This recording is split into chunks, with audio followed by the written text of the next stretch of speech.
моего коллегу из штаб-квартиры Джеффри Гриффина, который расскажет и даст вступительное слово. Пожалуйста.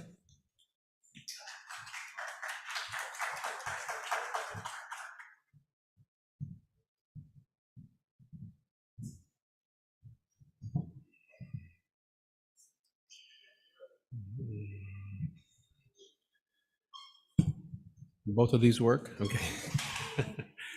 Okay, spasiba bolshoi. It's good to be here with you today. Thank you very much, Iveta. My name is Jeffrey Griffin. I'm the coordinator of the JEF program at FAO, the global program at FAO. It's a pleasure to be here.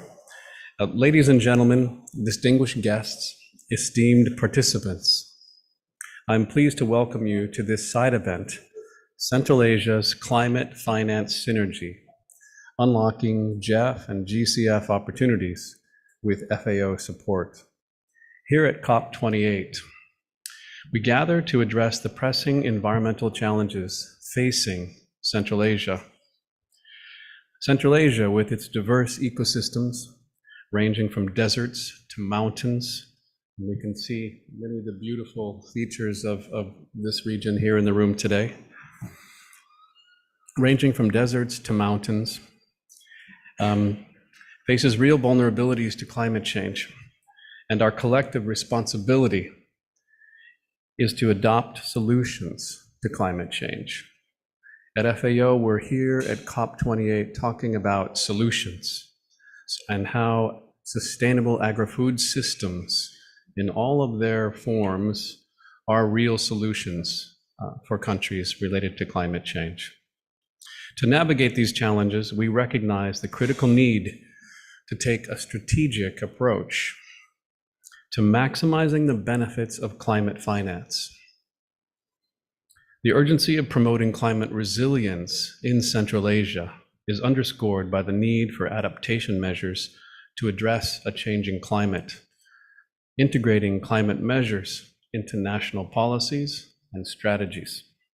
Today's event is a testament to our commitment to exploring climate and environment finance opportunities, especially harmonizing the efforts of the Green Climate Fund, or the GCF, and the Global Environment Facility, the GEF, the GEF. These funds, with their global reach and impact, hold the potential to catalyze change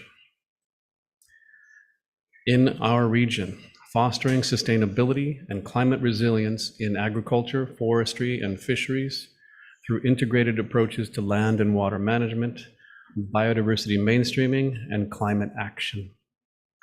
The Global Environment Facility is a partnership of 183 countries, 18 agencies that emerged from the first Rio Convention in 1992. So the GEF just celebrated its 30th anniversary. The GEF is the financial mechanism for not one, but 5 different environmental conventions. The UNFCCC, of course, here at this is a UNFCCC event here at COP28. But the GEF is also the financial mechanism for the UNCBD, the Convention on Biological Diversity, the UNCCD, the Convention to Combat Desertification, and 2 chemicals conventions. And I should note, most recently this year, the GEF Council approved the GEF is on track to become a financial mechanism for the new Biodiversity Beyond National Jurisdiction Treaty. So there will be yet another convention the GEF will serve. So this fact of GEF being the financial mechanism for 5 different conventions and soon to be 6, this fact ripples through the program of the GEF and is visible in the GEF's programming priorities and their main focal areas, and leads the GEF to support you in all your efforts to address multiple environmental concerns critical to Central Asia, such as biodiversity loss, climate change, land degradation, and transboundary water management. The Green Climate Fund, or the GCF, created in 2010, stands as the largest fund for climate action, both adaptation and mitigation, and of course is also a financial mechanism of the UNFCCC. Over the years, FAO has worked with both institutions and every Central Asian country to bring investment in your high impact initiatives at the nexus, at the nexus between agri-food systems and the environment. I always point out to people that the story of our collaboration with the GEF and with you and the GCF is a simple one. There's a good news, bad news story here. The bad news is that unsustainable agri-food systems is a key driver of environmental degradation. Everywhere we in the world, this is true. The good news, however, and the news that we are emphasizing at COP is that sustainable agri-food systems are the solution. It's that simple. And for all of your countries, for most countries in the world, that is really very true. It's a top priority. However, accessing the opportunities for these funds present requires strategic partnerships and technical support. FAO, as a steadfast ally, goes beyond the technical expertise we have, also fostering collaboration with nations, farmers, academia, civil society, and the private sector in the implementation of your climate commitments, including by mobilizing climate finance. Its work is woven into broader frameworks like climate-smart agriculture and disaster risk reduction policies, creating a holistic approach to climate resilience. Today, we would like to showcase how FAO's expertise can unlock the full potential of GEF and GCF funding for Central Asia. During today's side event, you'll have the chance to listen to insights from colleagues in the region who I believe will be joining us remotely. And our headquarters regarding, I guess that's me, regarding the GEF and the GCF and current climate finance intricacies for climate action and its prospects in Central Asia, which I believe will provide valuable information and guidance for all participants. This event is not merely a dialogue, it's a catalyst. We hope that it's a catalyst for impactful projects, a forum to enhance regional climate resilience and a contribution to global climate change mitigation and adaptation efforts. By collectively navigating challenges, forging partnerships, and fostering informed collaboration, we aim to chart a sustainable and resilient future for Central Asia. In the spirit of collaboration, let us explore synergies, identify challenges, and propose innovative solutions. Together, we can unlock the financial resources essential for Central Asia's climate resilience and environmental sustainability, as well as helping Central Asia achieve the key critical sustainable development goals. I thank each one of you for your commitment to this effort, and I look forward to the rich and impactful discussions ahead. Spasibo большое.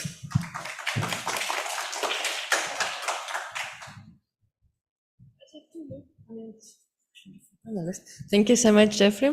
We will continue further, and I would like to give a floor to our colleagues online, Tukan Basaran, who is our regional GEF specialist. And if the technical colleagues can put his video, he's also online, but he prepared video in order to be sure with the connection. But we need a sound. I'm proud and happy to be presenting to you today on this side event to the 28th Conference of Parties of the United Nations Framework Convention on Climate Change. For Central Asia's climate finance synergy, unlocking GEF and GCF opportunities with FAO support. My name is Kaan Evren Başaran, and I work as a GEF support specialist in FAO for the Europe and Central Asia region. Today, I will present to you a little bit about the GEF structure and FAO's work in the Central Asia region under GEF portfolio, but also I would like to discuss some opportunities for joint programming under GEF and GCF funds and how we can mobilize both opportunities to achieve greater impact and and more widespread results. As you know, we are currently facing a threefold environmental crisis. The climate change, land degradation, and loss of biodiversity are all affecting each other and making the crisis even worse for the countries and communities who are being affected under them. And these processes also lead to other difficult trends and issues that people face, such as water scarcity, disasters and loss and damage that people and the geography suffer, increased pests and diseases which lead to loss of agricultural produce, and they all result in jeopardizing food security and livelihoods. This may also lead to political and social instability in many of the regions of the world. Global Environmental Facility is a tool to address all of these ongoing difficult trends and challenges. It's a multi-area environmental support structure. It provides funding for programming that addresses all these three areas of land degradation, climate change, and biodiversity loss. It is aiming for transformative change, and it's providing incremental funding for programs that are ongoing in the countries. So when we are doing our programming with the support of FAO in Central Asian countries, we are searching for the priorities of the countries and identify the ongoing programs that can be transformed with some additional technical or piloting studies or work or projects that are taking place in these regions. So this presents a good opportunity for cross-programming with the Green Climate Fund as well. The Green Climate Fund, as we know, is specifically dedicated to programming on to address the effects of climate change and to counter the trends that are leading to further climate change. But it's more and more taking into consideration the other areas that are related, that are affected, but they also affect the climate change trends. So we can use the GEF funds and GEF programs in joint focal areas of land degradation and biodiversity to lead into programs that upscale these interventions and highlight their contributions in mitigation and adaptation to the climate change. GEF is a country-led participatory process, which means it needs to go through consultation processes of various stakeholders, including women and youth. And this is quite similar with Green Climate Fund programming as well. So as the countries go through their prioritization and action plans, we can join our forces under the two facilities, two opportunities to investigate what kind of projects can lay the ground for further interventions that are supported by either of these funds. GEF's increasing priority is for integrated programming. This means it's mainstreaming the climate change issues across all of its programming. So even though there are separate allocations for countries under the three different focal areas of climate change, land degradation, and biodiversity loss, all the projects and programs under GEF portfolio need to address climate change as a major component in all of their activities. This also includes landscape management, emphasizing the nature-based solutions, and ecosystems restoration, which has multiple benefits for both adaptation and mitigation of climate change. And these can all be integrated. The lessons learned from these projects can be integrated into several other projects in further programming cycles. Now, I would like to highlight a couple of areas of the work that FAO is supporting under GEF portfolio in the Central Asia. And the first one is the water scarcity issue. So as the climate change accelerates, the increased heat and lower and more irregular participation reduces the water availability of water resources. And also in the agricultural sector, it leads to greater transpiration of the plants, and the heat stress leads to increased need. So as the land degradation processes take hold, as the ecosystem services degrade, and the biodiversity decreases, the agricultural productivity inevitably gets diminished, and as a short-term response to this, the producers sometimes are inclined to even further use inputs, especially water as well, to recover the gaps in productivity. To address this increased water scarcity issue, FAO is developing a Central Asia Water and Land Nexus program for ecosystem restoration, improved natural resources management, and increased resilience under GEF 8 cycle. This program has twofold approach with increased retention of water and more effective use as well. So the restoration of ecosystem services in catchment areas are under the first pillar, and in the second pillar we are promoting integrated natural resources management and resilient agriculture. This program has a complex structure of regional projects and integrated water resources management projects in different river basins, and also country projects as well. We will have a further opportunity to discuss this program on Saturday's session on cooperation in agriculture for the Central Asian countries. The second area of our work is related to land degradation.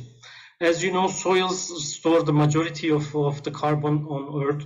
However, the degradation processes reduces the land's capacity for carbon storage. This means the countries are emitting more carbon, and improved land management is an easy solution for achieving the targets for carbon capturing and limiting the carbon emissions, and achieving the zero emission targets.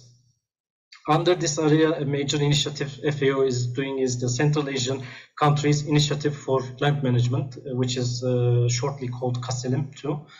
And it's an integrated natural resources management in drought-prone and salt-affected agricultural production landscapes in Central Asia and Turkey. We do land restoration plans, climate-smart agriculture, drought planning, and pasture management, among many other interventions under this project. Still in the area of land degradation, we do work a number of land degradation neutrality projects. We support the countries to develop methodologies for measurement of land degradation and its neutrality trends, setting targets and drafting national action plans, and pilot interventions for protection of lands and recovery of degraded lands. In addition, multifunctional forest management is an area that FAO is supporting the countries. And as you know, forest management, land use sector, forestry is one of the major areas to mitigate climate change. In an estimate, 30% of the cost-effective mitigation measures that are needed can be achieved easily through better forest management. So this is an important area for FAO to support the countries. And again, this is an area ripe for further upscaling and further support of funds under Green Climate Fund as well, for exploring greater synergies and upscaling the results or methodological approaches that FAO has been piloting under the GEF portfolio. The third area of intervention that FAO is working under is the agri-food systems transformation. We upload the countries in the COP28 for the declaration for mainstreaming agricultural work in the climate change strategies. And this is an increasing area of interest and programming for GEF as well. So it's a holistic approach that FAO is promoting under the agri-foods integrated program and other related projects and programming as well. This includes looking at reducing emissions from production, storage, processing, transportation, retail, and consumption. So integrated natural resources management is a highlight of programming under agri-food systems transformation. This would increase the productivity of land use for agriculture, and integrate the whole landscapes management to limit agriculture's degrading impact over natural resources, to prevent further degradation and land use change. Also, an important area for further programming, becoming more and more important and getting countries' attention, is the livestock management. We are currently exploring how we can develop the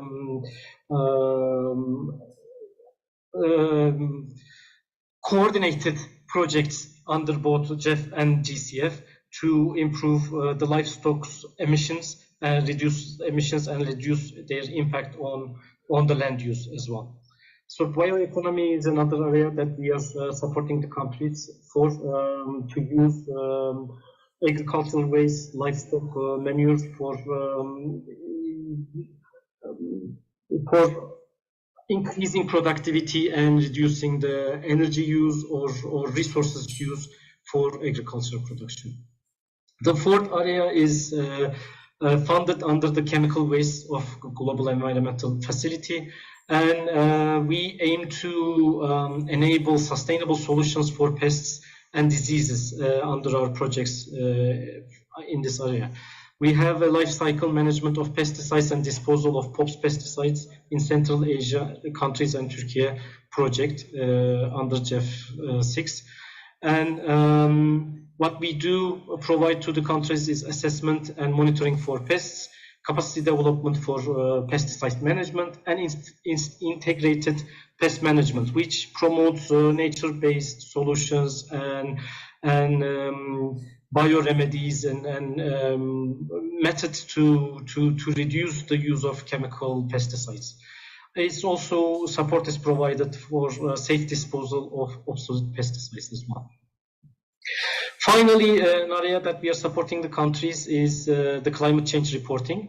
We have a special program for supporting the capacity development under enhanced transparency framework for tracking the NDCs, mitigation and adaptation measures, and greenhouse gas emissions, as well as enabling activities for reporting to multilateral environmental agreements. So the assessment and reporting is a key for the countries to identify their gaps and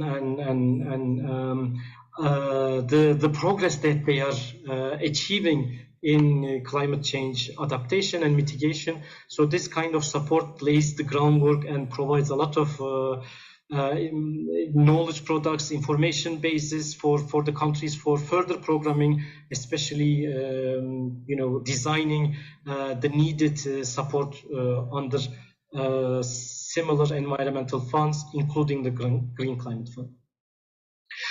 So I would like to conclude my brief presentation by underlining the opportunity to use the GEF funding as a tool, as a catalyzer for transformative change. The GEF, as you may all know, has country allocations, star allocations for the countries to be able to program as per their needs.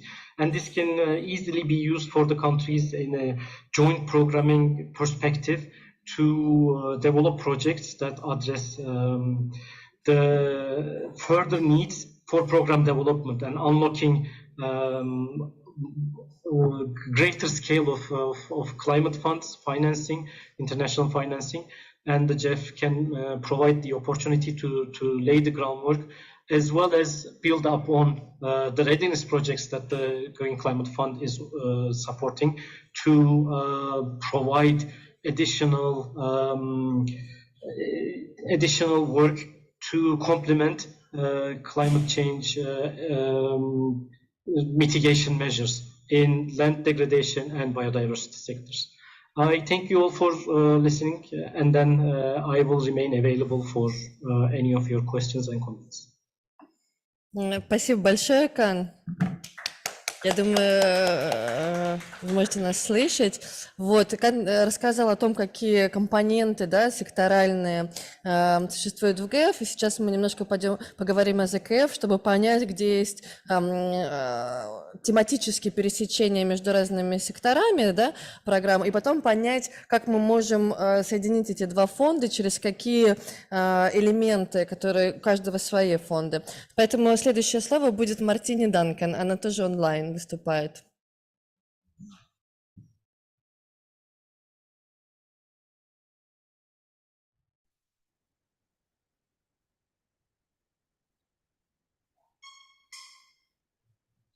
Martina, can you hear Thank us? you. Yes, Okay, I'm we can hearing hear you. you Thank too. you. Can you see my screen? Yes, but just if you put in slideshow mode, it will be good. Thank you. Okay. Thank you, David. Thank you, Khan, and thank you for inviting me to participate in this very important side event at the Conference of the Parties 28th session. I'm happy to join with you, even though it's remotely. And I'm going to be building on the presentation just made by Khan and adding in information about the GCF and also further synergies with the Global Environment Facility.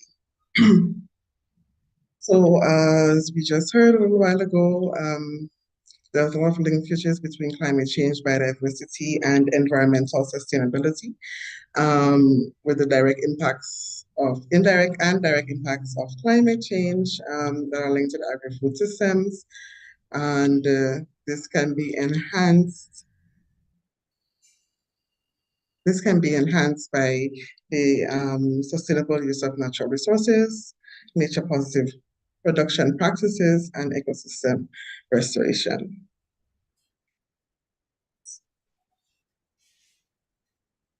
So at the global level, FAO has a strategy on climate change. And this strategy on climate change takes into consideration the underlying causes and consequences of climate change. So we have poverty and inequality, unsustainable practices and value change, high greenhouse gas emissions, and high vulnerability of agri-food systems and climate impacts, which leads to food insecurity and livelihood risk.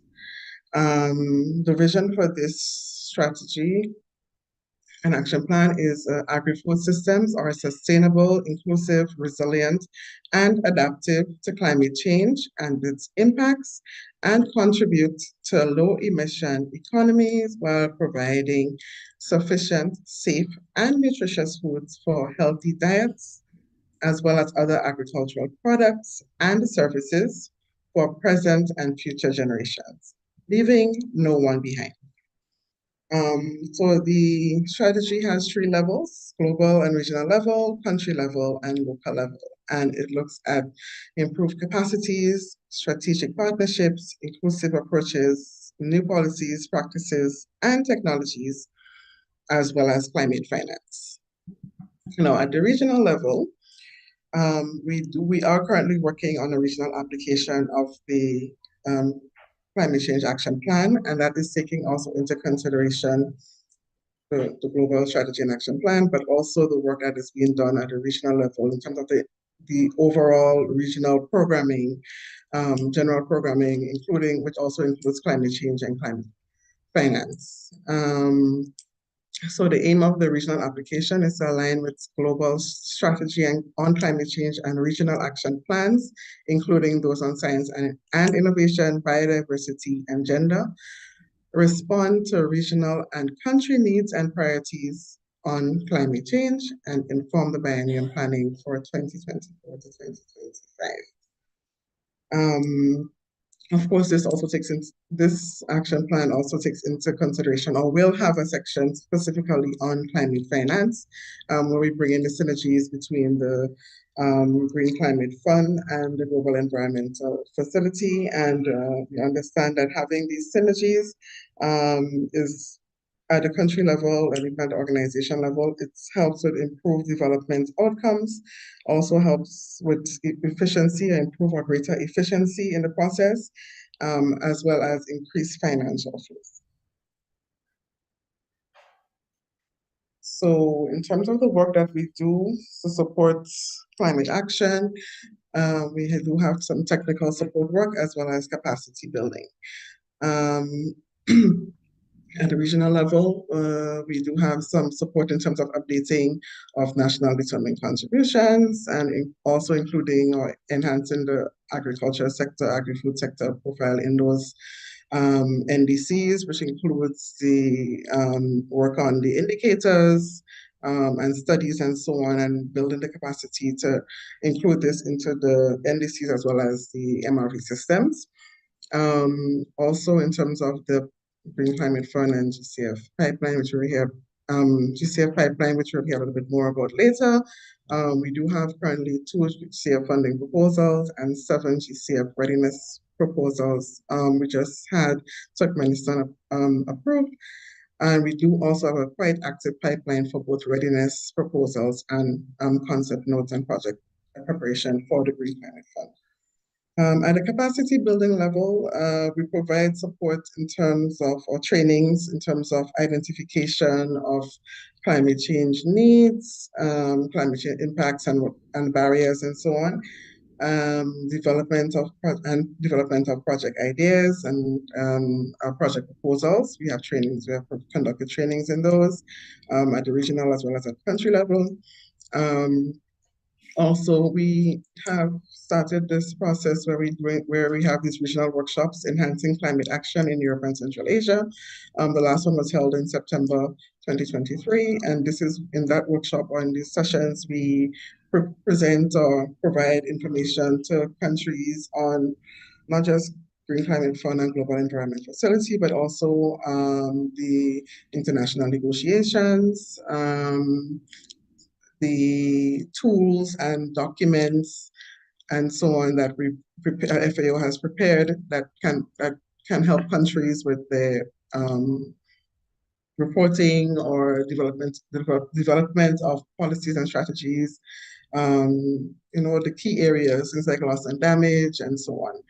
And then of course we also supported the preparation and participation of COP28 of the COPs. So this year we also funding some delegations or members of some delegations for enhanced participation in the sessions on food systems and agriculture. We also have our regional climate change or GCF focal points vetted there at the COP this year. As I was saying, I know that we've had that participation on the ground in the COP to help with countries. And we've also prepared a guideline for Armenia and also made a general version for food systems and agriculture, specifically in the COP that we shared with countries. So in terms of the climate finance priorities in the region, we've had, some of the work we do is on sustainable land and soil management, and we heard a lot about that from Khan a while ago. Also sustainable forest and pasture management, climate services, governance of natural resources and climate, and disaster risk reduction, early warning and early action systems, as well as risk monitoring. And how do we do this? Or some of the ways we do this also in terms of the synergies among the sources of finance, including the GEF and GCF, linkages, how the two support each other, how we access funds from both for achieving the overall goal of the countries. And another key area is in terms of the partnerships. So partnerships with key national stakeholders, with other international agencies that are providing support in the countries, international as well as regional, including CARIC, and also with private sector, whether it's national or regional. So in terms of the Green Climate Fund, FAO is an accredited entity to the Green Climate Fund. The GCF has a new strategic plan for the GCF2, and it articulates how GCF will significantly enhance its support to developing countries and improve access to deliver the highest levels of catalytic impact through its key assets, which are financial resources, partnerships, convenient power, people, and knowledge. So some of the key developments of the strategic plan are strengthened focus on how GCF will help developing countries translate the NDCs, NAPs, and long-term strategies into climate investments and programming, and a clear positioning of GCF's value add in the wider climate finance architecture as both a climate capacity builder and risk and climate financer. And core operational commitments to significantly improve access for developing countries to GCF finance. In addition, there's also a new readiness and preparatory support strategy for the GCF on a new programming from 2024 to 2027. So we have new is 4 million per country over the period, as well as there's an additional USD 320,000 per LDC or SIDS countries that they can access for specific capacity building.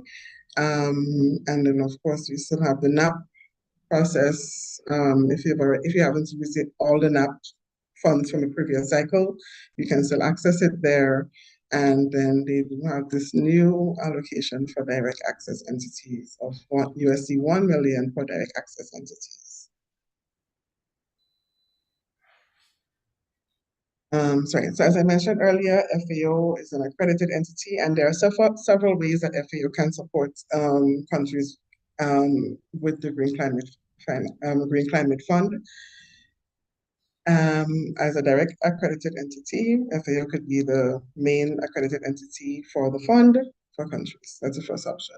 FAO can also be an entity that can be an executing entity, and we have several projects that we are just an executing entity and not the main accredited entity for the fund. We also can help with the identification of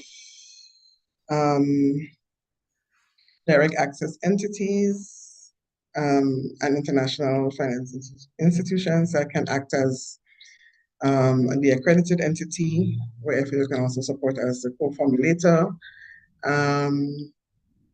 There's also the option of the twin projects, where one could be led by FAO, and the other part could be led by a private sector, for instance, or other international finance institution.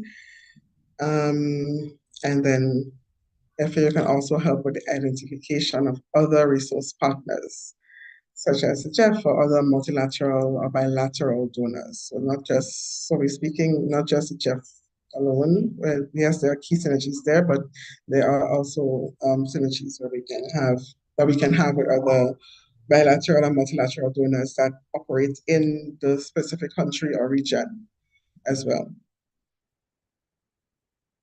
So that's a little bit more on how FAO can support countries in Green Climate Fund, accessing Green Climate Fund, in accessing GEF, and accessing other bilateral and multilateral sources of financing. Of course, support with development of project proposals, including readiness projects. We have capacity building activities, whether it's trainings, whether it's guidelines, and so on, for the identification and development of projects. We do a lot of engagement with national stakeholders, so we stakeholder consultation, not just with the NDA, not just with the NDA of the country, but also with, we can have these or facilitate these stakeholder engagement at the national level with other key partners in the area, whether it's agriculture, forestry, land management, and so on. We can bring these stakeholders together and support that. as well as supporting with policy and program development, such as the national adaptation plans, national determined contributions, and long-term strategies, and so on. And that also includes support with MRV systems, preparation of guidelines and analyses.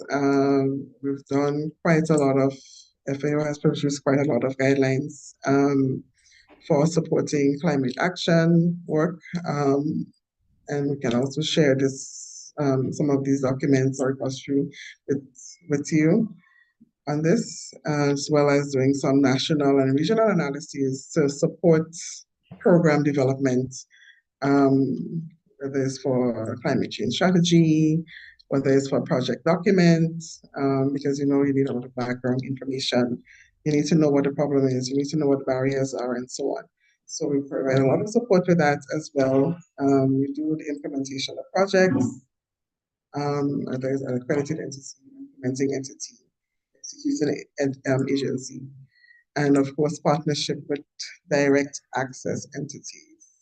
That could be in the form of capacity building, partnering on projects where either or could be the executing agency or partner projects. So in terms of it's a bit more of the GCF portfolio in the region, there are two funding proposals. They're both focused on the forestry sector. The portfolio is currently $40 million. And as I mentioned earlier, we also do have a very active pipeline. We have quite a few project ideas, concept notes, and so on that we're working on. Some of them stemmed from previous readiness projects or previous ongoing readiness projects in the region, as well as just consultations with governments, whether it's Agriculture Ministry or national designated authorities. And then in terms of the readiness portfolio, we have, it's currently at around 4.5 million. We have 2 national adaptation plan projects, Moldova and Bosnia and Herzegovina, and then we do have 7 general readiness projects. So typically our readiness projects are around 700,000 or so, focusing on a lot of it is capacity building of the NDAs, as well as strategic frameworks, studies, supporting with plans, national plans and policies for the agriculture sector, as well as other general climate change and climate finance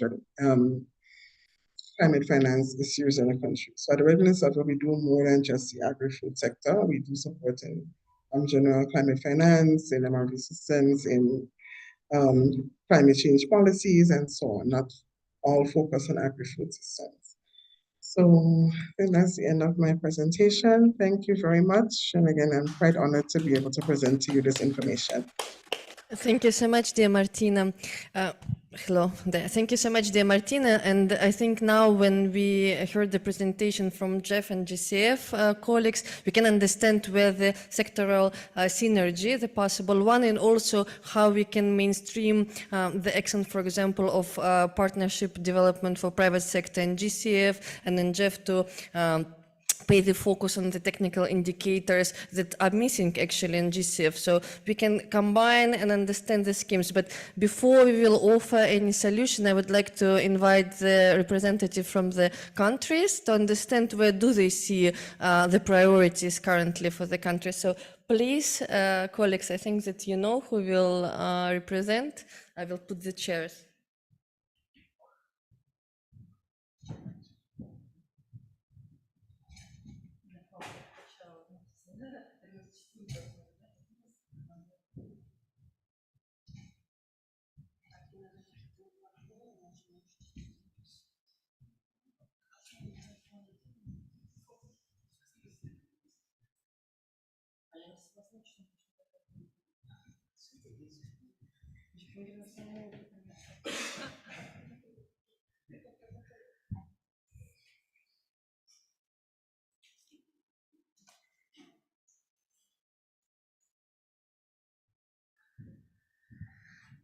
Так, дорогие панелисты, да, мы переключаемся на русский. У нас такой гибридный во всех отношениях ивент, не только оффлайн, онлайн, но и в рамках языка. Вот, значит, я бы хотела послушать ваши идеи, да, где вы видите, в каких секторах, да, это лесоводство, или это, может быть, рыболовство, или это biodiversity, биоразнообразие, или какие-то институциональные компоненты, где вы видите пересечения между двумя фондами, да, и какие приоритеты для страны ваши конкретные на данный момент, вы думаете, можно было бы развить эту программу. Я дам пример, вот Кан рассказывал про то, что мы подали на программу в ГЭФ, да, которая региональная программа Central Asia Land and Water Nexus.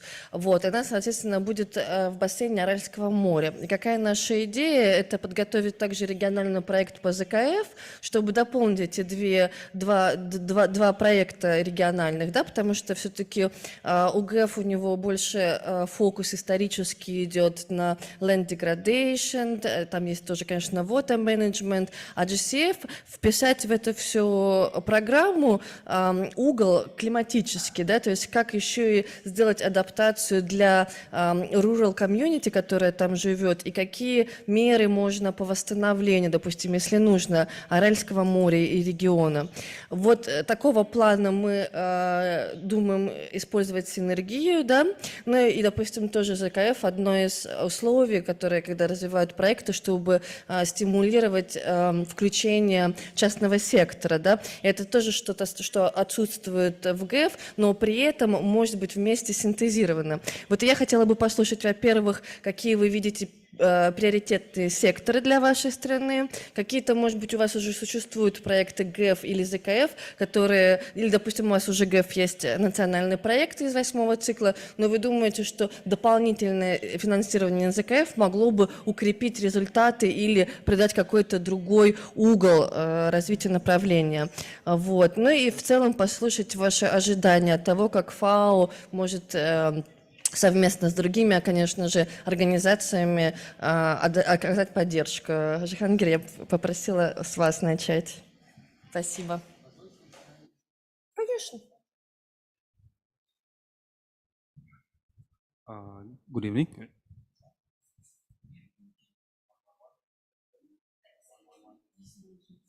One. Okay, now you hear me.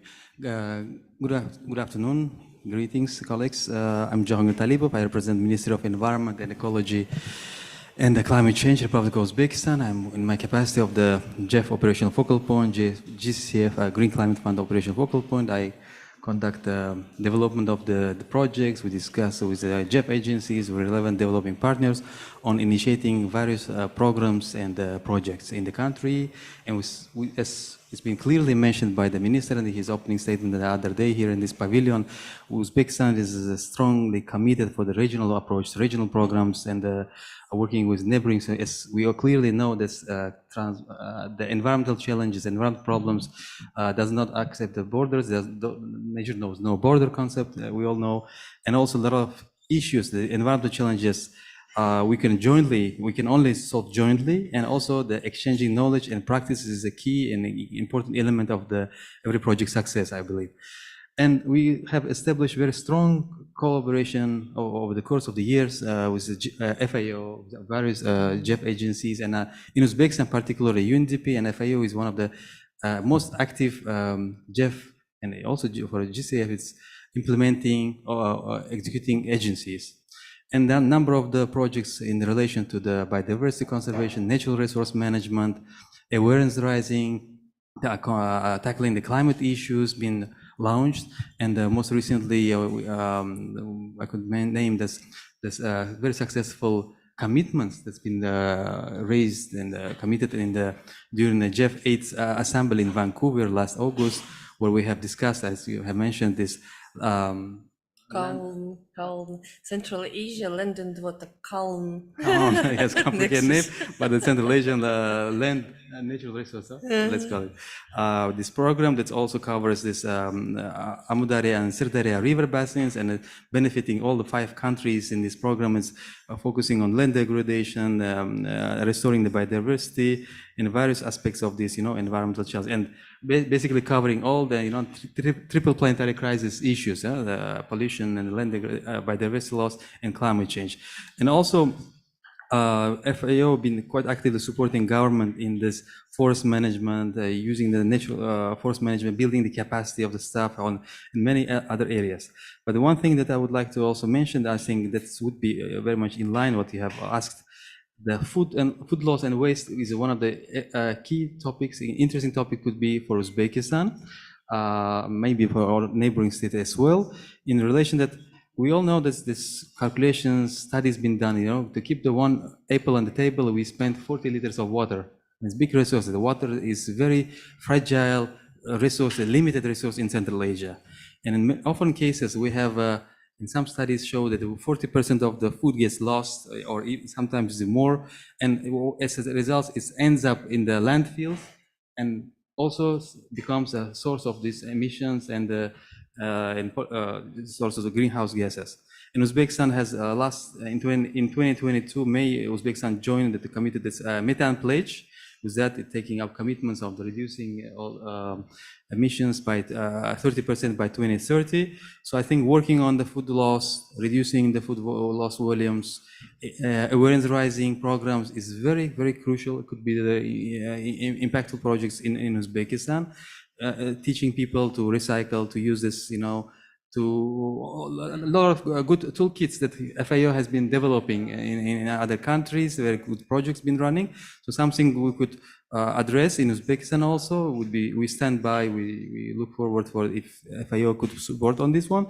And this is also very much in line with GCA funding other projects that, in methane and others. So I would maybe stop here. Overall, we are very much appreciated and grateful for the FAO support for the Uzbekistan in the years, and we look forward to continuing this fruitful cooperation. Thank you. Thank you so much, Jahangir. It's very nice to hear that you, and of course from our side, FAO is very happy to support Uzbek government, and we will do our best. And then we will go further to hear the other opinions and needs in the country from Kazakhstan, please. Спасибо, Ивета, за предоставленное слово. Добрый вечер, уважаемые участники сегодняшней сессии.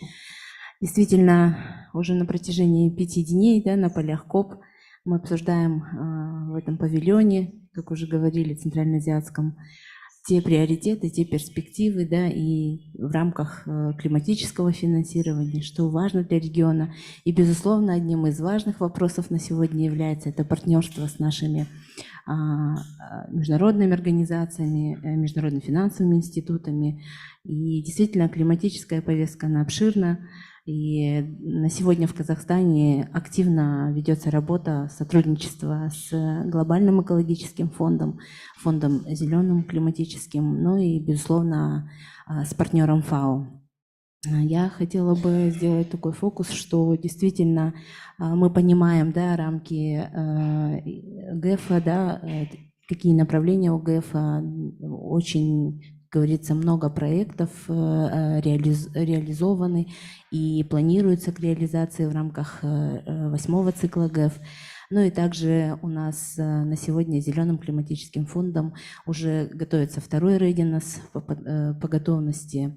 И вот здесь вот важно, в рамках Зеленого климатического фонда мы понимаем, что проекты не направлены как на митигацию, так и на адаптацию. И Казахстан в настоящее время в рамках Readiness 2 готовит страновую программу, где мы определяем те инвестиционные потребности и пул конкретных проектов на национальном уровне по приоритетным направлениям. Что касается реализации проектов ГЭФ на сегодня, действительно для Казахстана приоритет – это биоразнообразие, также приоритет по сельскому хозяйству, приоритет. Вот буквально на полях КОП мы встречались, были двусторонние встречи министров. В целом мы в настоящее время планируем развивать сектор, значит, лесного хозяйства. Мы в рамках главы экологического кодекса утвердили 4 основные приоритетные сектора. Это гражданская защита, ЧС, лесное хозяйство и сектор сельского хозяйства. И понимаем, насколько необходима, значит, климатическую устойчивость, да, климатические технологии в этих секторах. Потребность, безусловно, в повышении потенциала в секторе сельского хозяйства, в применении инновационных решений. Также немаловажным является вопрос действительно водного сектора. Ему в Казахстане в настоящее время создано отдельное Министерство водных ресурсов и ирригации, и здесь, безусловно, нужна та межведомственная кооперация между нашим министерством и фокал-поинтами и Министерством воды. Сектор приоритетный.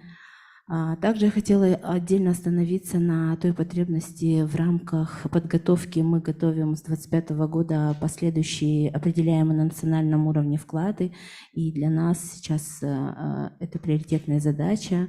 Работаем с ФАО по совместный проект, планируется по прозрачности.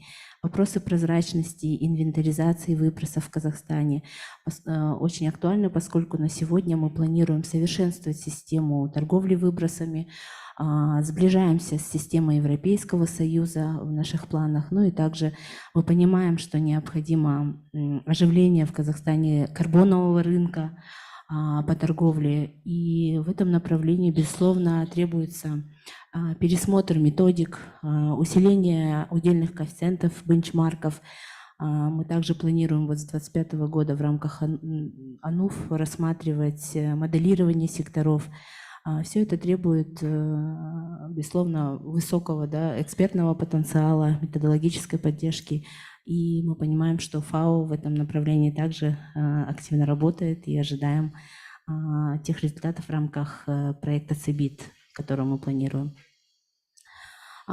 Еще одним направлением на сегодня Казахстана приоритетно это вопрос карбонового земледелия. Вопрос новый.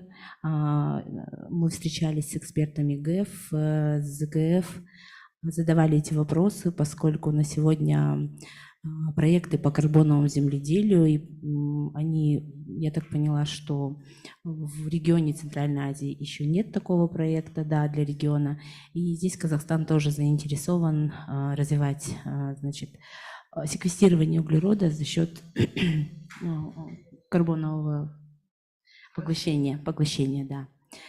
В этом направлении мы также заинтересованы работать как с ГЭФ, так и с ЗГФ. В целом мы благодарим за то активное сотрудничество и намерены.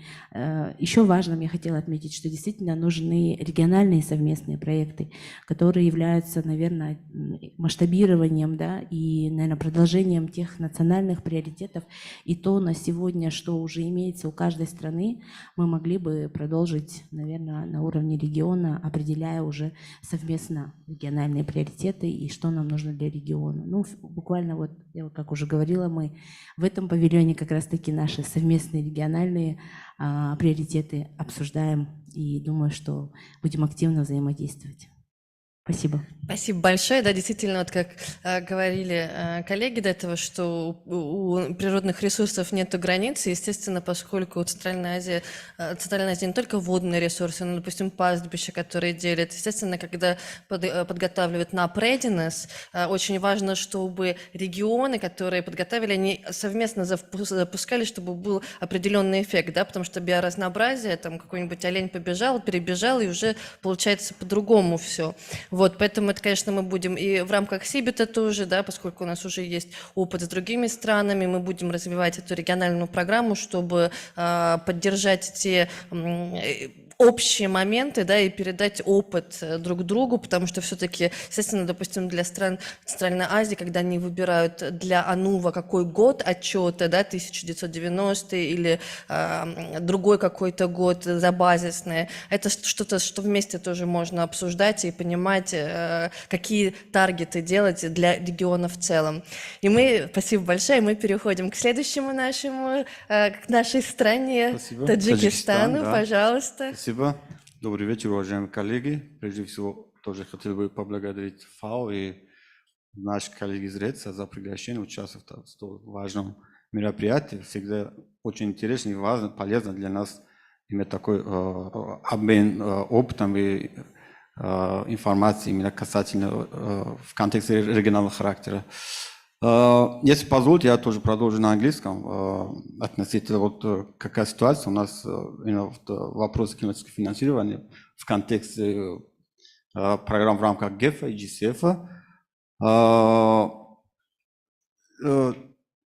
Just for information that if we talk about the climate finance portfolio in Tajikistan, I mean within the GCF, as I'm head of GCF NDA Secretariat for Tajikistan, during the last 5 years, we already implemented 2 readiness, and now we have 2 ongoing readiness, and 1 readiness now, can say, on the table. So we hope that very soon also we'll submit, we deliver it to GCF. But within FAO, just recently last week, we completed 1 readiness and which we developed 2 concept notes, one of which was on agriculture sector. So taking into account that Tajikistan is an agrarian country, for us, adaptation and mitigation measure is main and mainly focus was given to adaptation. So out of more than 80 identified actions, more than 40 it's related to adaptation. So if we look at portfolio already, I mean, based on estimated budget within NDC implementation plan and also NDC financial plan, which estimated around $1 billion per year.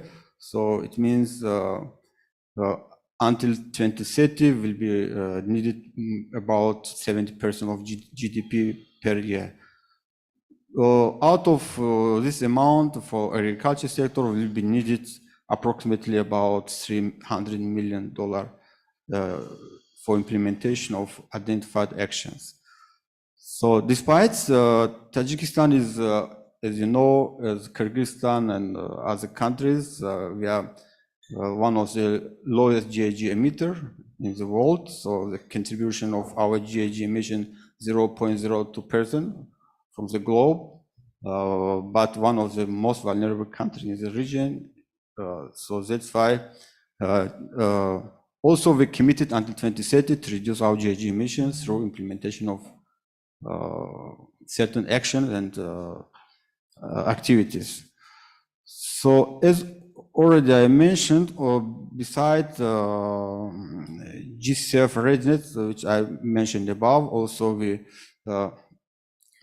through FAO, with cooperation with FAO, also we are implementing several projects related to other sector. So on Apollo sector, we identified 15 activities under NDC implementation plan, so under unconditional and conditional scenario. So we hope that by 2030 we can mobilize funding from different funding sources, including GCF, JF, as MDB partners. So the last point I would like to mention is that recently also we started a new readiness project through GIZ, under which we plan to develop 1 regional concept node related to Apollo sector. And I think this will be the first such kind of concept node for the region for mobilization of GCF funds. So I hope that it will be developed by end of next year, and we'll see how it will be finalized, and we'll start the next step for preparation of full size funding proposal in order to mobilize or to involve GCF funds for the region, for the Central Asian region. So, yeah, this is a very brief information regarding our activities and engagement with FAO and the climate finance. Thank you. Thank you so much, Tarakul. Да, действительно, сектора, которые вы перечислили. Пока я, правда, никого не слышала про Glaciers, потому что все 4 страны, и Кыргызстан тоже, которые сейчас отсутствуют, но все имеют горы, нет? И, может быть, ледники тоже, может быть, как идея чего-то регионального, да, потому что есть разные capacity, да, вот я знаю, что в Узбекистане не так сильно идет отслеживание гидрометом ледникового состояния, но вот Таджикистан, на самом деле, очень прогрессивен в этом, поэтому тоже, может быть, есть возможность какого-то регионального сотрудничества друг с другом. Ну и last but not least, как говорится, представитель Туркменистана, пожалуйста, Мерген. Thank you very much for giving me floor to give some information about priorities of Turkmenistan in further climate action.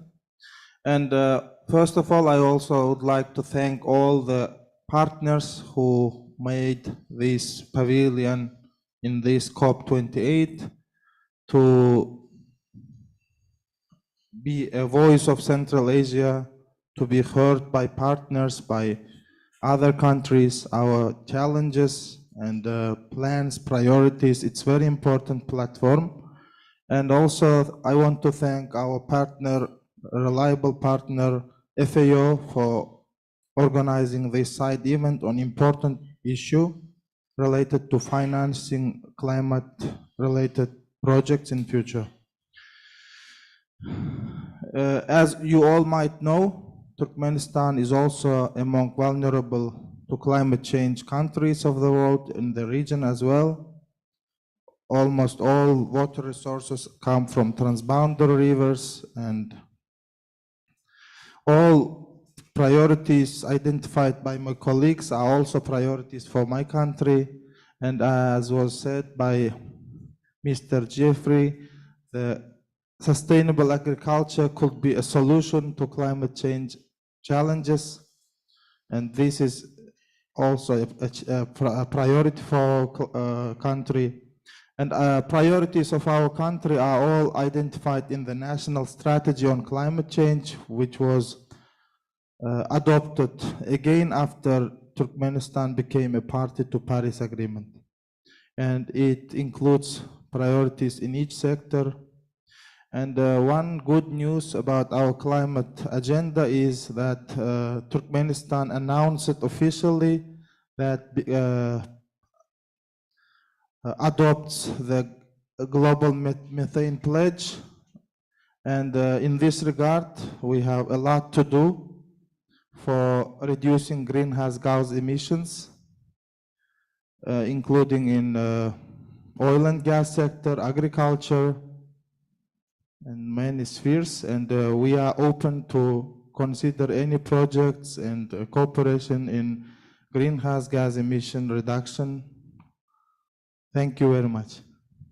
Thank you so much, Mergen. Indeed, like, as you know, that actually all of the representatives have here CBIT, but they're all a little bit different, even though you have this common framework to transition to transparency. But for example, since Turkmenistan has more focus on methane, we included more activities in the CBIT on methanes, yeah? So in this regard, we will continue the support, and it's very important for us. And thank you so much for your contributions. Thank you.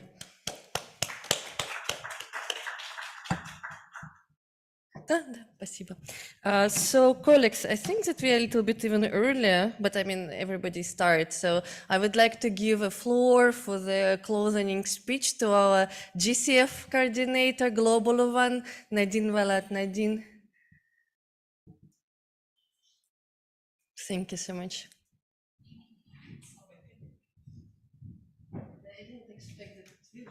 It's okay.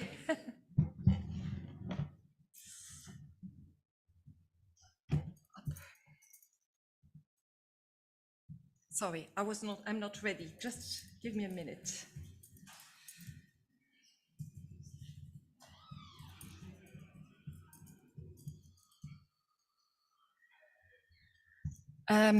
So, good afternoon, good evening, everyone, and it's a great pleasure for me to be here with you.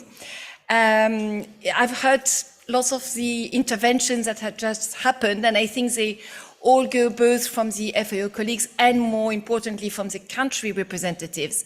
I think they go all in the right direction towards more access to climate finance in Central Asia and climate and environment finance, so through GEF and GCF. So I think that maybe I would like to recap on some of the very important statements that were made.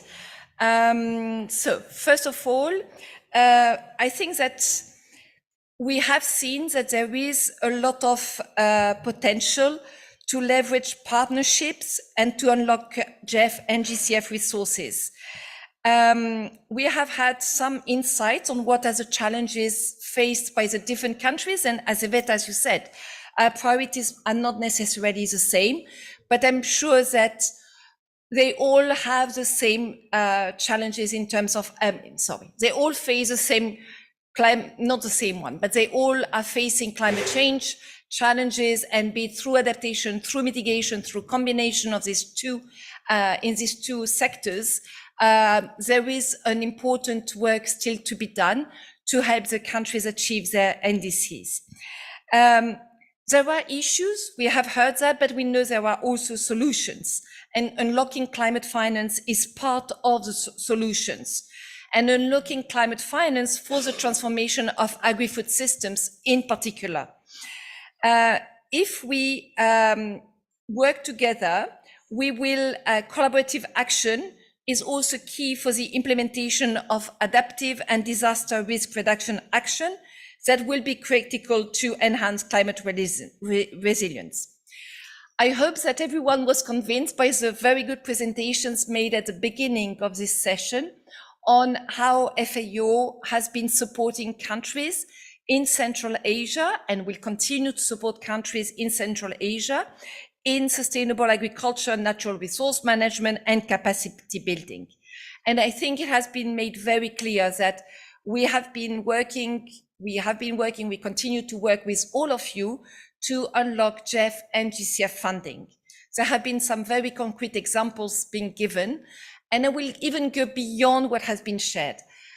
GEF and GCF are both calling for more complementarity and more coherence between the two funds. So I think that I would like to make an appeal today is if the countries could also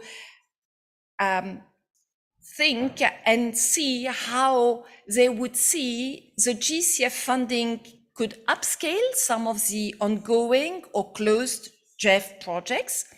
And also, but not only that, so upscaling, but also seeing how in terms of programming, GEF and GCF resources could be programmed in parallel.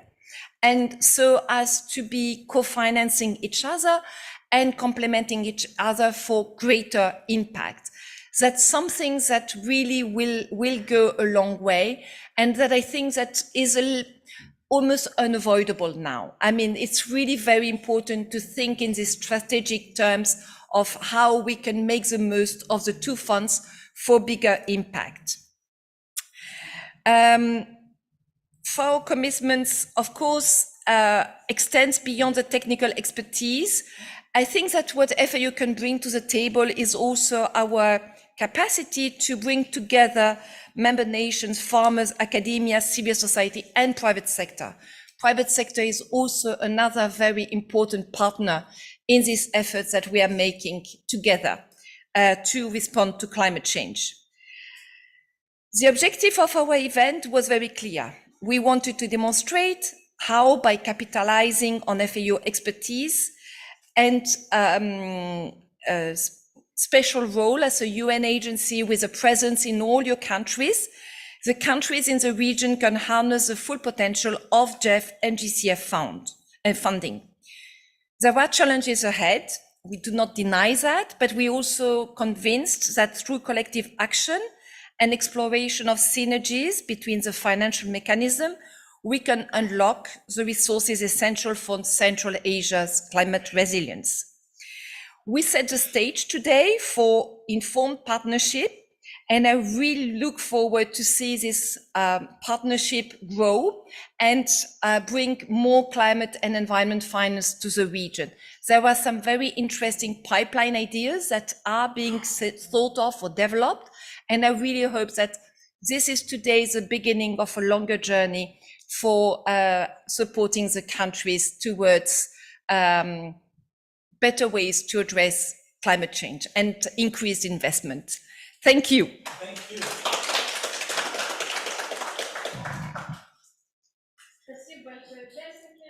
Спасибо за организацию.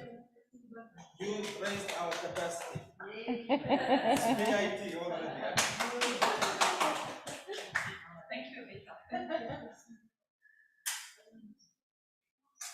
Thank you. Thank you very much. Very nice meeting you. Thank you. ERG – один из лидеров ГМК в мире на 3 континентах в 15 странах – Азии, Европы, Африки и Латинской Америки. ERG – это 100 тысяч тонн в год товарной металлической меди. Это крупнейший производитель феррохрома в мире – 1500 тонн в год.